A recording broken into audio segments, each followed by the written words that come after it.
So you want to learn more about your f-stop and aperture and how important that is into your photography. Some lenses are cheap and some are expensive, and a lot of it comes down to your aperture. Hey, what's up guys? I'm Kris Luckenbach and welcome to Learn Manual Photography, the episode on aperture. Now, aperture in technical terms basically opens and closes these little dials that allows more or less light in depending on what f-stop you're using. A wide open f-stop would be considered something like f1.2, 2.8. They are considered wide open, while a tight or closed f-stop would be something like f11 up to f22 or f29 if you're shooting those scenarios. Now, what exactly does open and close mean? Now, something open like a 1.2 allows the most light in possible, while at f22 it would be very closed off. You'd have to make your exposure brighter by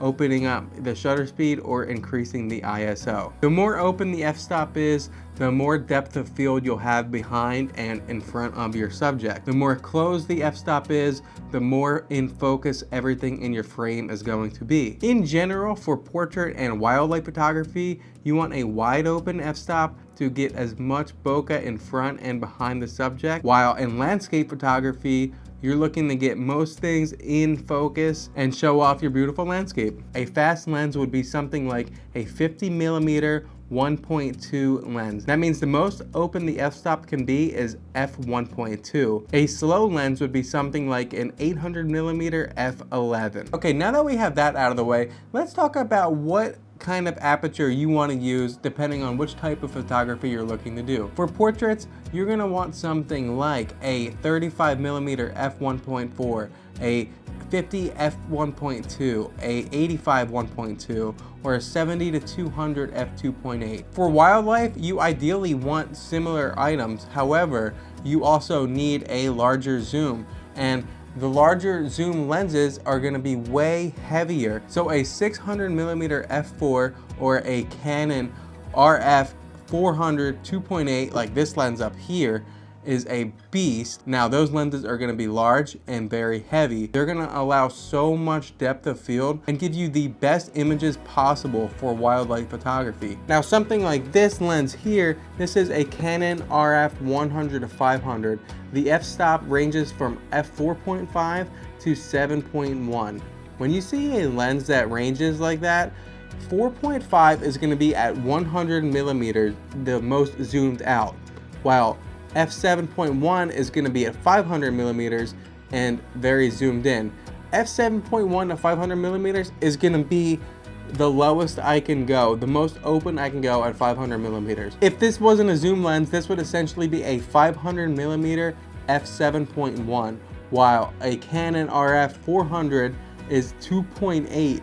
That is a huge difference in depth of field. If you also use a zoom lens like this, if you're at 100mm and you have your settings dialed in, let's say 1/1000 shutter speed, f4.5 at 100mm, and then your ISO, let's say 800 ISO. Now, if you go to zoom in, now you're at 500mm and at 7.1, you're gonna either have to reduce your shutter speed or raise your ISO to allow more light, because 7.1 is gonna not only be less depth of field, but it's also going to give you less light in your photo. So you'll have to adjust that accordingly with your shutter speed or your ISO. Me personally, I'm always gonna change the ISO because the shutter speed is typically set for me and the subject I'm going to change. Now, if the subject slows down, I'm gonna lower the shutter speed and keep the ISO lower. A lens like this is a 24 to 70 f2.8. This is a great lens for beginners to do portraits, or the thing I use it the most for, which is landscape photography. You're thinking to yourself, I thought you said landscape, you don't want to use f2.8, you want to use more like f8, f11. And that's true. But the great thing about getting a more open lens, a faster lens if you will, is it gives you the option to shoot things like portraits, but then also reduce your aperture or close your aperture and do landscapes to get more in focus in your photography. Let's go ahead and show you some different examples of different apertures with different subjects and just show you the overall difference and give you an idea of what you want to use the next time you go out and shoot a subject. Starting out with astrophotography, anything between f1.4 and f2.8 is your best bet. There are certain scenarios where I shoot f4 and above, but that is typically to capture a foreground to get in focus, and it's a very long exposure. Over 30 seconds, sometimes 2 minutes. The more open the aperture, the less noise will be in your photo. I love to shoot the Northern Lights and Milky Way at f1.4 just because I could shoot under 2000 ISO often, or I can use a 1 second shutter speed for fast moving Northern Lights and maybe use around 4,000 or 5,000 ISO, but I'm able to capture the detail in the aurora very well. Okay, next up is wildlife, and one of my favorite things about wildlife, you can use a budget lens like a Sigma 150 to 600 or semi-budget Canon RF 100 to 500, which is still a $3,000 lens, but you can capture some great sharpness and some great depth of field. The trick to getting great depth of field with a higher aperture lens is to get closer to the subject and hope the background is further away. These shots right here may look like f2.8, but they are shot at f7.1. On the other hand, these shots are shot with a 400 2.8, and the background is closer, but the background is still significantly blurred out. Most of my landscape shots are shot around f8.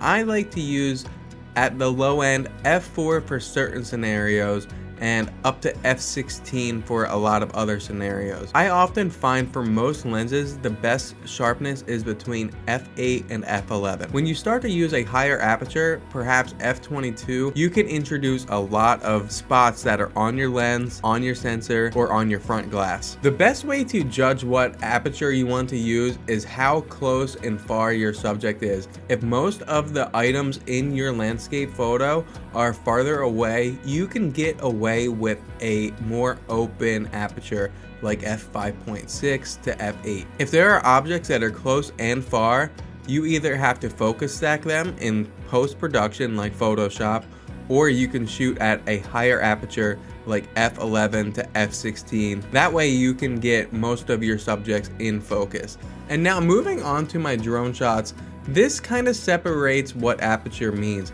The smaller the sensor and the further away the subject, you can shoot at f2.8 and everything will still be in focus because the main focal plane will be so far away. While it doesn't hurt to shoot between f4 and f8 if your drone allows it, shooting at f2.8 on your drone or 1.7 on some drones still should have a good focal distance in your landscape images. Alrighty, well that's all I got for you today. I believe that the examples that I show you definitely helps you figure out what you want to do with your photos. And that's going to wrap up aperture today.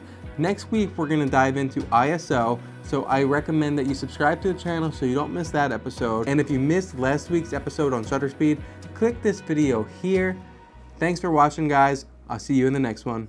Bye.